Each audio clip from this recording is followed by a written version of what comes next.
So customers sometimes do things that are stupid, but it doesn't mean that customers are stupid. It means they just don't know your systems. And you don't want to make them feel stupid. You definitely don't want to tell them they're stupid. And stupid's quite a rude word anyway, isn't it? So I want to tell you about something that I did that was pretty stupid. So we stayed in a really nice hotel in Athens. And it had been 35 degrees that day. So when we got into the hotel, it was really hot. And so I opened the patio door. There was air conditioning on, but it was feeble. It was making no difference. So I opened the patio door to let air in. And that made a bit of difference. It let some air in. But when it got to bedtime, the room was still really hot and the air conditioning had stopped working. So we had to sleep all night with the door open, and it didn't really let much air in. It just let in lots of noise and lots of light.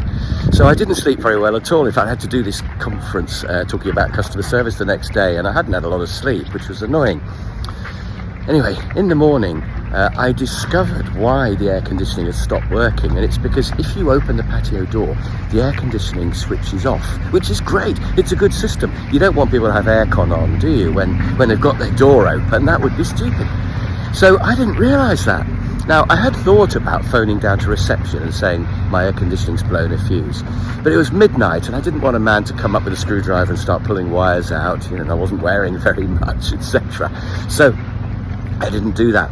And I would imagine most people probably don't call reception. They don't want to cause a fuss or whatever. So reception probably don't get many complaints. They probably maybe they get one a week.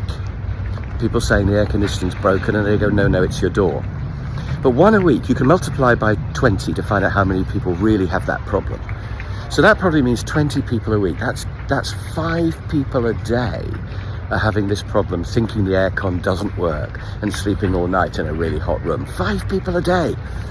So if you get one complaint, firstly, you must take it seriously. Secondly, you mustn't think this customer is stupid just because they don't know your systems.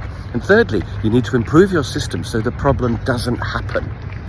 Now, how would you do that? How would you improve the system? And I was thinking a really good way to do it would have been just have a little sign underneath the air conditioning panel saying aircon automatically switches off when you open the patio door. All they had to do was print up 50 of those little signs, laminate them and stick them underneath the aircon in each of their 50 rooms. Problem solved. Just that little sign. So you should always be thinking, I bet this isn't the only customer who has this problem. The customer is not stupid, they just don't understand our systems. It's just something they haven't seen before. And how can we improve our systems so that the problem doesn't happen again? So there we are. Goodbye from wherever I am, and I'll see you again soon. Bye for now.